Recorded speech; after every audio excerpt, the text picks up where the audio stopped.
Welcome to Sacrilegious Discourse. For this is what the Sovereign Lord says. Why do you need prophets to tell people who you are and what you want? If you can justify everything that the God of the Bible has done, then you can justify any of your behavior. A lot of this mentality is trickling into what is now mainstream right-wing Christianity. I am capable of empathy greater than this God of the Bible. This is a Bible that they tell kids. This is the good Lord. This is the good book. He is fantasizing about murder, mass murder. Head over to sacrilegiousdiscourse.com right now to find out how to leave us a review or support us on Patreon.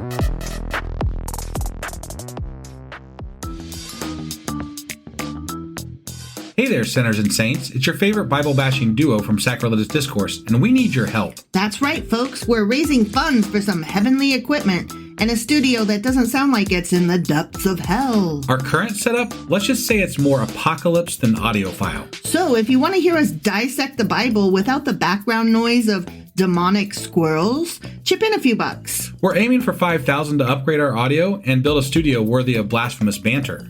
Donate today and help us spread the good word of atheism. You can find a link right on our homepage, sacrilegiousdiscourse.com. Every dollar counts. Even if it's from your collection plate.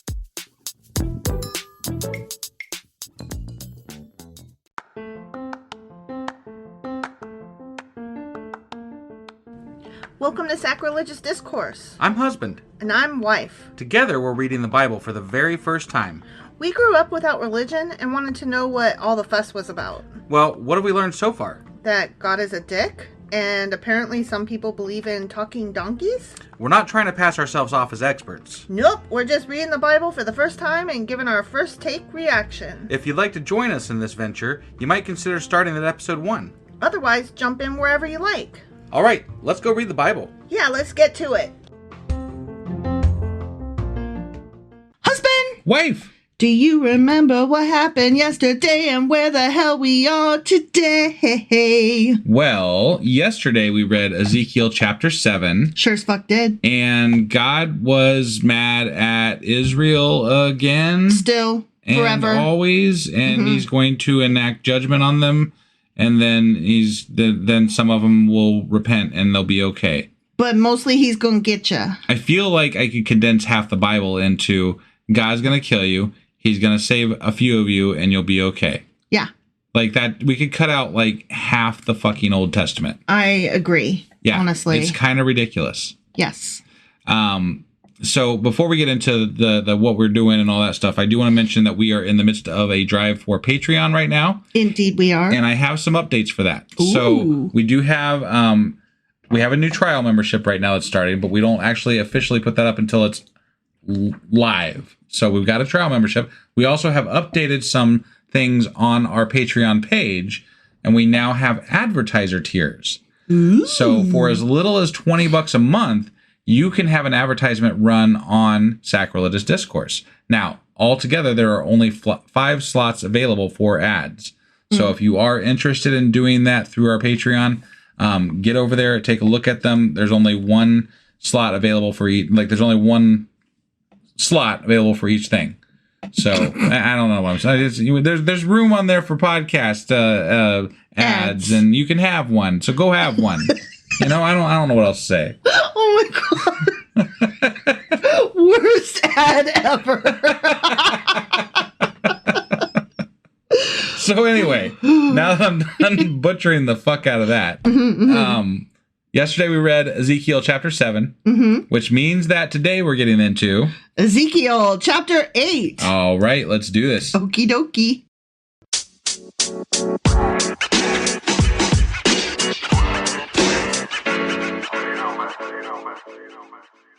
All right, we are here jumping into Ezekiel Chapter 8.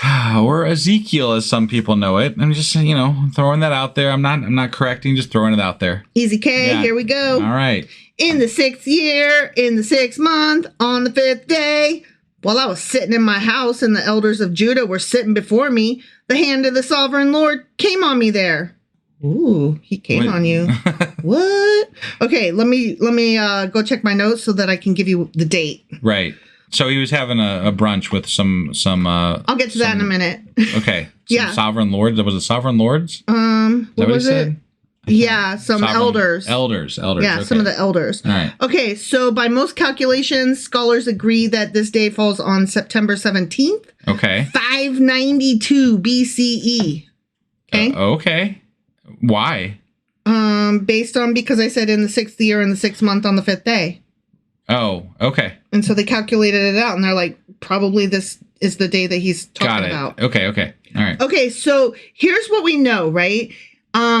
Ezekiel is over in Babylon, right? Yes. That's what I thought. That's what I understood. He's in Babylon. However, he's got a house in Babylon. Yeah. And so he's doing all right. Yeah. I mean, yeah. You would think. Insofar he's not living on the street or something. So. And the elders of that area where he lives apparently come over and shoot the shit with him regularly because they're not like, it was so weird that they were there, right? Yeah. Like, they're just like, yeah, there was out. this one time when the dudes came over, and so they probably came over periodically or frequently, whatever, to hear what Ezekiel had to say about God. Ezekiel. Oh my God, okay. Oh, boring.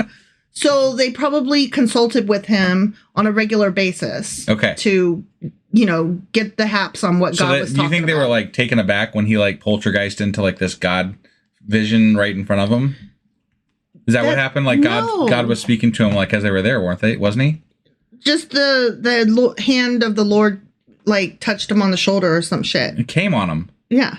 I mean, all over him. I mean, I don't know. He's just sitting there. Okay. All right. So let's find out what happened. All okay. Right, sure.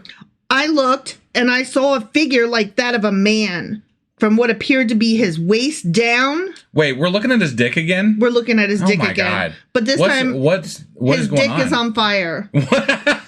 His dick is on fire. Exactly. Yeah, all right. His waist down, he was like fire. And from there up, his appearance was as bright as glowing metal. Okay? Okay. All right. He stretched out what looked like a hand and took me by the hair of my head. He grabbed his hair. Get over here! Remember that one time when he was like, eat it? Yeah. The spirit lifted me up between earth and heaven. Oh. And in visions of God, he took me to Jerusalem. Wow. So this dude gets transported all over the place by celestial beings. Yeah, but this one's not an actual transportation. It's in spirit only. Okay. Because it says in visions. But I feel like this guy's got the hookup with divine Uber. He does have divine Uber, indeed. He does. So God took him in visions to Jerusalem, to the entrance of the north gate of the inner court, where the idol that provokes to jealousy stood. Okay. All right. And there before me was the glory of the God of Israel, as in the vision I had seen in the plain. So God, like in spirit, picked him up and took him to Jerusalem and plopped him down, and then is like standing before him as appearing like he did on the plane. Okay. All right. Like weird. Yeah. Well, we've had multiple times where he's like appeared to him this way, where it's an odd vision that he's having of God. Indeed. or other beings that are of heaven or whatever. Right. Not heaven, but whatever. That shit up there in the sky. Yeah. Whatever it is. Right. Then God said to me, Ezekiel, son of man, mere human, right. Look toward the north. So I looked, and in the entrance north of the gate of the altar, I saw this idol of jealousy. Okay. And he said to me, son of man, you mere human, do you see what the fuck they are doing? The utterly detestable things the Israelites are doing here. What are they doing? Things that will drive me far from my sanctuary. But you will see things that are even more fucking detestable. Just wait. Oh, okay. So I'm curious what these things are. They're not that bad. Oh, okay. Just telling you. But God's probably willing to kill over it, though. Yeah. He's like, like he's blustery and his cheeks are red and blown out. He's like he can't even talk. He's so pissed. Yeah, right. Okay. Yeah. Then God, brought me, Ezekiel, to the entrance to the court. I looked, and I saw a hole in the wall. Now, in some translations, he spiritually dug a hole in the wall to be able to see something? Yeah. Okay. All right. Oh, no, that's actually about to happen. My bad. Oh, okay. He said to me, "Son of man," mere human. Right. "Now dig into the wall." So I dug into the wall, and I saw a doorway there. And he said to me, "Go in and see the wicked and detestable things they are doing here." Ugh. Okay. Okay, ready? All right. Yeah, I'm ready. This is in Jerusalem, hypothetically, right? Yes. Okay. Yes, in spirit only. And then this is like in a vision. This is like the Christmas Carol, but like Ezekiel and God. Yes, Okay. exactly. All right. So I went in and looked. The ghost of Jerusalem's present. Yeah, present. Maybe I don't know something. Yeah. So I went in and looked, and I saw portrayed all over the walls all kinds of crawling things and unclean animals and all the idols of Israel. So basically, so it's like a storehouse for idols and animals? No. The people who are allowed in the temple, the only ones allowed in are priests and Yeah. And so this is what they were housing in there.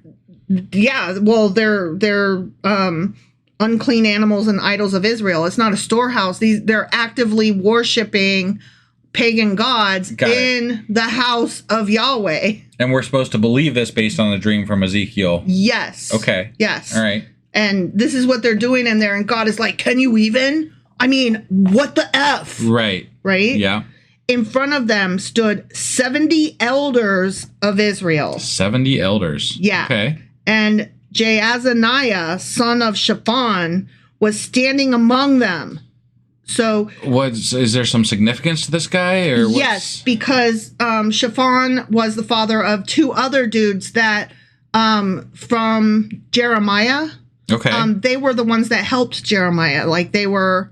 Oh, so these are people that helped Jeremiah? No. Oh, stop. Sorry. Let me explain. Okay. Okay. So this guy Shaphan, he's got 3 sons at least. 3 sons. Okay. Yeah. 2 of them are good and in good standing, and they helped Jeremiah. Okay. Okay. Yeah. But this other one, he's a shithead. He's clearly a piece of shit. Got it. And okay. The apple fell far from the tree with this one. Okay. Okay. All right. So that's what happened. So he's standing there like a bad representation of this decent family with all of these elders praising and worshiping idols. Okay. In the house of God. Okay. Okay. Yeah. So anyway, he was standing among them. Each had a censer in his hand, and a fragrant cloud of incense was rising. So a censer is, it holds incense. Okay. Okay. All right. Yeah. So they're all like raising incense to these idols. Got it. He said to me, God said to me, "Son of man, you mere human, have you seen what the elders of Israel are doing in the darkness, each at the shrine of his own idol? They say the Lord does not see us. The Lord has forsaken the land." They're burning incense. That's what they're doing?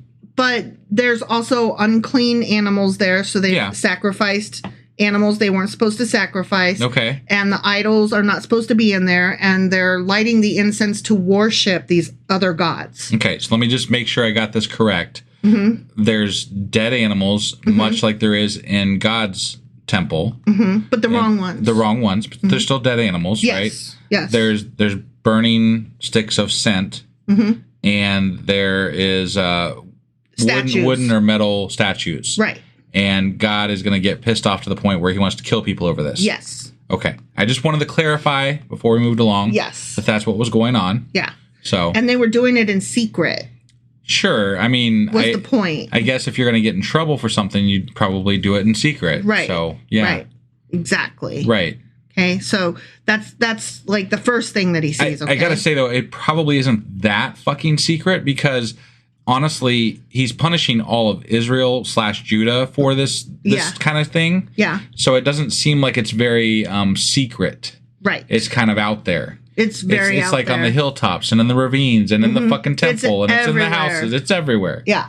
Yeah. We're going to see more, but that's like the first thing he sees. Okay. Yeah. So he's like, this is fucked up, but just wait, it gets worse. Right. Okay. Right. Again, he said, you will see them doing things that are even more detestable. Okay. Then he brought me to the entrance of the north gate of the house of the Lord, and I saw women sitting there mourning the god Tammuz. Not mourning something. Okay, there's a whole backstory to this, and there's enough that I found our Q&A. Oh, Okay. They're not mourning, like it's part of a practice. Okay. Like So this is a ritual for this pagan god or whatever. Yes, and we're going to talk about Tammuz later. Okay. Okay? Yeah. Just hold that thought in your head that these women... Yeah. I mean, it's the day after tomorrow. Yeah, sure. So the people are... or I guess it's the day after tomorrow. Because this comes out on Wednesday. Yeah, whatever. It's someday this weekend. Yes. Later after today. Right. So the women are performing a ritual to a very well-known pagan god. Right. Okay. He said to me, and they're doing it not in secret. They're just out in the open right there by the gate. Yeah, these women are right out there in front of the house, like in the gate, like you said. And we've talked about this before too. They obviously don't fear Yahweh very much. Exactly. Whatever. So they're like, what? Wait, you know what? There's things happening, right? Politically. Like I'm sure there's armies bearing down on them near this point in time. Yeah. Right. Well, they've already been attacked by Babylon once. Sure. And had a bunch of them taken. Not if we're like in the 590s or whatever, but no, we are because because Ezekiel was in the second group, the second wave of people that got cold. You're right. Yeah. So they're like, if you don't have a clear message, and they didn't, like we've talked about that, there's all kinds of wrong prophets, there's all kinds of shit going on. Yeah. But if you don't have a clear message from the one God, right? That hypothetically rules everything. Yeah. But if you don't have a clear message from that God, why wouldn't you reach out to try to get other types of help? Exactly. You know, like, fuck this shit. Things are going south, man. I need some help. Well, not only that, but why wouldn't they think that their God has deserted them? It kind of seems like he did. He pretty much said he did. Yeah. So, like, fuck him. Yeah. No, I totally agree with you. So God said to me, Ezekiel, do you see this, son of man? You mere human. You will see things that are even more detestable than this. More than worshiping another. Oh my God, not more than worshiping another God. I have a spoiler alert. Ready? Yeah. What do you think the last one is? Never mind. It's worshiping another God. Again? Mm-hmm. Oh. So how is worshiping this God more detestable than worshiping that God? Because the first one was in secret. The next one was in front of the house. These ones? Just wait. Okay. Just wait. All right. I'm waiting. He then brought me into the inner court of the house of the Lord. Not the inner court. Why would they do it there? And there at the entrance to the temple between the portico and the altar were about 25 men. Not 25 men. The women, they're just dumb, right? Yeah. So, I mean, they can get away with... I'm being facetious here. No, I know. Yeah. But men, 25 of them, huh? Right? Yeah. Okay. With their backs toward the temple of the Lord and their faces toward the east, they were bowing down to the sun in the east. They were worshiping the sun god. Well, which, if it was Egypt, would be called Ra, you know? Their God literally just admitted that he sent armies after them. Yeah. So even if you did believe in that God, I might switch teams at that point, you know? Right? Yeah. Like, kind of fuck off, man. What I'm finding interesting is that there are 3 different groups of people in this vision worshiping at least 3 different gods. Right. At the same time. Yeah. Yeah. Like, these people clearly are afraid of what's coming, and they're like, okay, guys go pray. They're throwing spaghetti at the God wall. Yeah, totally. They're like, you guys go in and you pray to this God and this God and this God. You ladies come over here, you pray to that God, and we're going to go over here and we're going to pray to the Egyptian God. Yeah, shit is not going well. Yeah. Let's fix this any way we can. And we want to go back home to Judah because we're in Babylon right now. Or no, these guys are in Jerusalem. Yeah. My bad. Right. And all we got here in Jerusalem is this guy that cries a lot. Oh, yeah. Fucking weeping Jeremiah. Yeah. So I find that really interesting that people are doing all this. Yeah. Like, it makes sense. Right. So God said to me, Jeremiah, have you seen this, son of man? Is it a trivial matter for the people of Judah to do the detestable things they are doing here?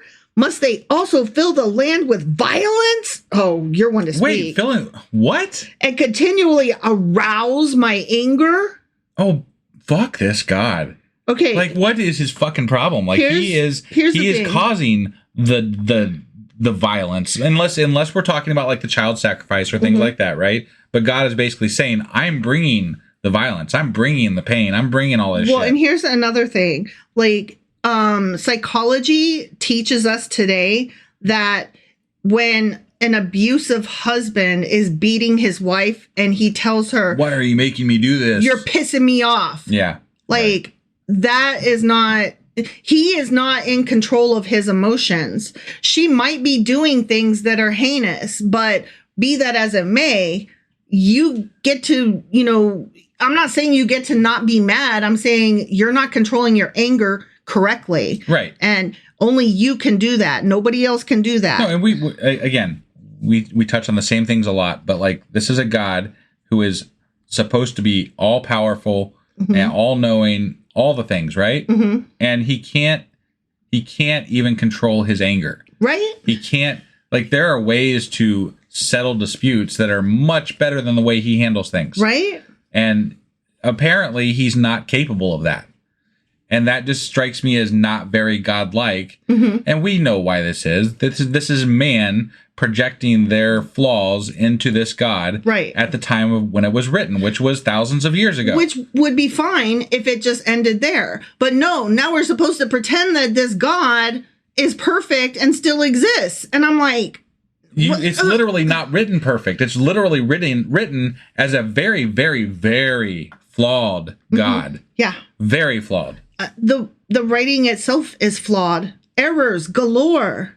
Yeah. Like, hello, how come God didn't have it recorded at least correctly? Fix the fucking errors. Right? Jesus. Typos, whatever. Like, that's just, seriously, like, they're like, this is the word of God. And yes, it was recorded by man, but they were guided by God. And I'm like, God doesn't know how to make them not have grammatical errors or whatever. If it was guided by God, why wasn't it written right the first time? Why did people in different time frames have to go back and edit the fucking Bible for these other people that God supposedly inspired to write these words, right? Yeah. Why were there edits done later? If this is the word of God, right, it's not a very well done piece, right? Because it is not complete. Like, it should be complete the first time through, right? Right. If it's not the word of God, you can do it flawlessly the first time through. You don't need to edit it. And if you did edit it, it's no longer the word of God. Exactly. So boom, there it is. Yeah. Yep. So God's like, must they also fill the land with violence and continually arouse my anger? Ugh, that makes me so mad. Right. Look at them putting the branch to their nose. Therefore, I will deal with them in anger. I will not look on them with pity or spare them. Although they shout in my ears, I will not listen to them. Yeah. The end. He's turning his back on his people. Yeah. He doesn't give a fuck. So that phrase, look at them putting the branch to their nose. Yeah. Like, I was curious about that. We have no idea what that means. There are several different suggestions. Like, it might have been just some kind of gesture that was a common insult back then. Okay. Like, today if we said he stuck up his middle finger, like 1,000 years from now, they might be, what the fuck does that mean? Whereas today we know, yeah, he's flicking them off. I mean, I could try to come up with, like, like the trees I know were very important to those people with their other gods. Yes. So, like, maybe it was taking in the essence of these other gods as opposed to... one of the other suggestions is that they were lifting the branches to shield themselves from Yahweh. Yes, right. Exactly. There's also another thing that there's a typo maybe, and that it says that God is putting the branch to his nose, in which case he's like blocking his nostril, not able to breathe in. Okay. And so he's like, they're pissing me off, God damn it. Right. And maybe the smells are detestable to him because they're sacrificing the wrong animals to these other gods. And they're burning incense to the other gods. Which is not the correct incense and all that crap, right? Right. So, I mean, there's any number of things that could mean, none of which is, like, important to the overall story. Right. So... But who cares? Curiosities, I like touching on some of that stuff just because it's somewhat interesting to be like, okay, what was that supposed to mean? Right. I mean, just sitting by itself, like, what does that mean? And then when you find out, like, sometimes it's interesting. It's like, oh, it came from this, which came from that. And sometimes it's just not really that important. Exactly. Right. It's always more interesting when you can trace it back to something like something that we still do to this day. All right. Well, that was Ezekiel Chapter 8. Sure as fuck was. Which means that we will be back tomorrow with Ezekiel Chapter 9. All right. We'll see you then. Bye.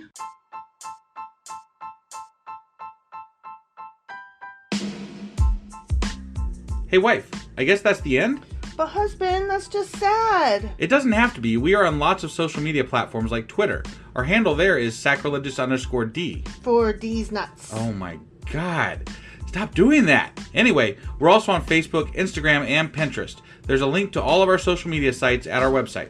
Ooh, we have a website? Yeah, it's sacrilegiousdiscourse.com, where you can also find a link to our merch shop. We have a merch shop? Yep, we have podcast-themed clothing, mugs, notebooks, and more, as well as an atheist and science-themed products. Wow, our fans should really go check that out right now. Definitely. They can get in touch with us by sending an email to sacrilegiousdiscourse@gmail.com. But before they do that, we could really use some help. Oh yeah? With what? Well, it's not free running the podcast, and we need some financial support in order to get better equipment, which will free up time so we can concentrate on our podcast and our fans. Okay, so what should they do? Head over to patreon.com/sacrilegiousdiscourse and sign up as a contributor on our podcast. Supporters there receive additional bi-weekly episodes that we record just for our Patreon members for as little as $2 a month. Also, we'd really appreciate it if you would like and subscribe on whatever platform you're using. And Apple Podcast reviews help us out tremendously. Like and subscribe. Leave an Apple review. Join us on Twitter. Support us on Patreon. That's a lot of instructions. Don't forget to say thanks. Thanks. Okay, bye.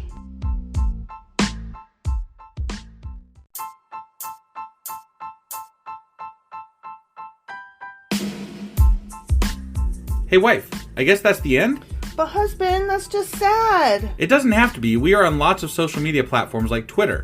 Our handle there is sacrilegious_D. For D's nuts. Oh my God. Stop doing that. Anyway, we're also on Facebook, Instagram, and Pinterest. There's a link to all of our social media sites at our website. Ooh, we have a website? Yeah, it's sacrilegiousdiscourse.com, where you can also find a link to our merch shop. We have a merch shop? Yep, we have podcast-themed clothing, mugs, notebooks, and more, as well as an atheist and science-themed products. Wow, our fans should really go check that out right now. Definitely. They can get in touch with us by sending an email to sacrilegiousdiscourse@gmail.com. But before they do that, we could really use some help. Oh yeah? With what?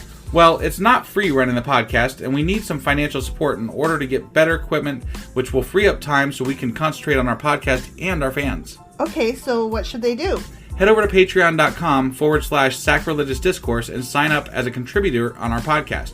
Supporters there receive additional bi-weekly episodes that we record just for our Patreon members for as little as $2 a month. Also, we'd really appreciate it if you would like and subscribe on whatever platform you're using. And Apple Podcast reviews help us out tremendously. Like and subscribe. Leave an Apple review. Join us on Twitter. Support us on Patreon. That's a lot of instructions. Don't forget to say thanks. Thanks. Okay, bye.